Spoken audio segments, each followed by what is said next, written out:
वंदे मातरम, और कभी पंजाब सिंध गुजरात मराठा द्रविड़ उत्कल बंगाल। मैं उस देश की नागरिक हूँ जो हर ठुकराए हुए की सरल स्थली बन जाता है और 7 समुंदर पार परदेशियों को भी अपना ब्रदर एंड सिस्टर कह के बुलाता है। यही प्रेम की पूज्य भूमि भारतवर्ष कहलाता है, भारतवर्ष कहलाता है। माननीय मुख्य अतिथिगण जी, आदरणीय शिक्षकगण और मेरे प्यारे भाइयों और बहनों, आप सभी को मेरा आदर भरा नमस्कार। मैं श्रेयांशी पांडे आप सभी को स्वतंत्रता दिवस की हार्दिक बधाई देती हूँ। सर्वप्रथम मैं माँ भारती के चरणों में सत सत प्रणाम करती हूँ और कोटि कोटि नमन करती हूँ उन शहीदों को जिन्होंने माँ भारती की आन बान और शान के लिए अपने प्राणों की आहुति दे दी। मैं जला हुआ राख नहीं, अमर दीप हूँ जो मिट गया वतन पर, मैं वो शहीद हूँ। सीने में जुनून, आंखों में देशभक्ति की चमक रखता हूँ। सीने में जुनून, आंखों में देशभक्ति की चमक रखता हूँ। दुश्मन की सांसें थम जाए, आवाज में वो दमक रखता हूँ। लिख रहा हूँ मैं अंजाम जिसका कल आगाज आएगा, लिख रहा हूँ मैं अंजाम जिसका कल आगाज आएगा। मेरे लहू का हर एक कतरा इंकलाब लाएगा, मेरे लहू का हर एक कतरा इंकलाब लाएगा।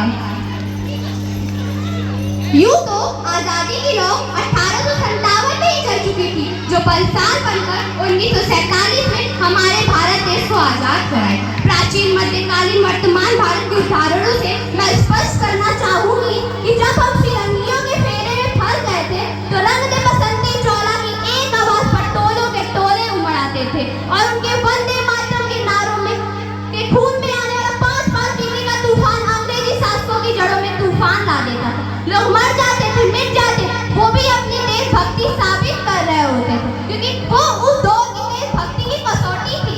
वाले हालात पैदा हो जाने के बाद भी एक माँ अपने बेटे को सरहद पे दुश्मनों की भज्जियां उड़ाने के लिए भेज देती थी और उसे पत्र लिखाकर भेजा करती थी कि अम्मा ने लिखा है पत्र बड़े चाव से, पुत्र मेरे ना घबरा जाना, 1 इंच भी पीछे मत हटना, चाहे इंच इंच कट जाना, चाहे इंच इंच कट जाना।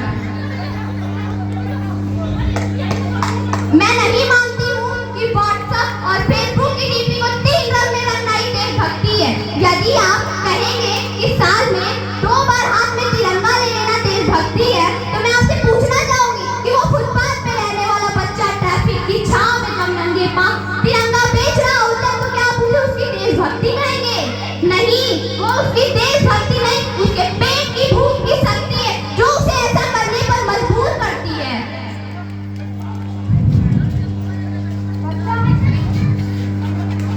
हम ना ऐसे समाज में रहते हैं जहाँ पत्थर के मूरत को लगते हैं 56 भोग और भूखे नंगे तड़पते सो जाते हैं लोग, भूखे नंगे तड़पते सो जाते हैं लोग।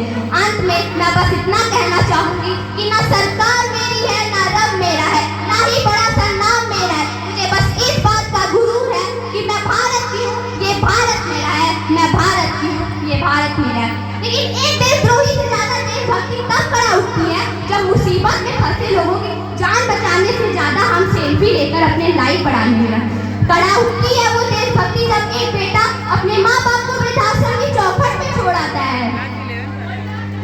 आज के इस दौर में वो युवा जिनके ऊपर जिम्मेदारी है अपने देश, अपने समाज, अपने राष्ट्र की आकांक्षाओं को बांधने रखने की, वही युवा अब 4x4 इंच की छोटी सी स्क्रीन पर अपने कोमल उंगलियों के माध्यम से अपने भावनाओं की इमोजी भेज रहे हैं। धन्यवाद। एक बार जोरदार तालियां से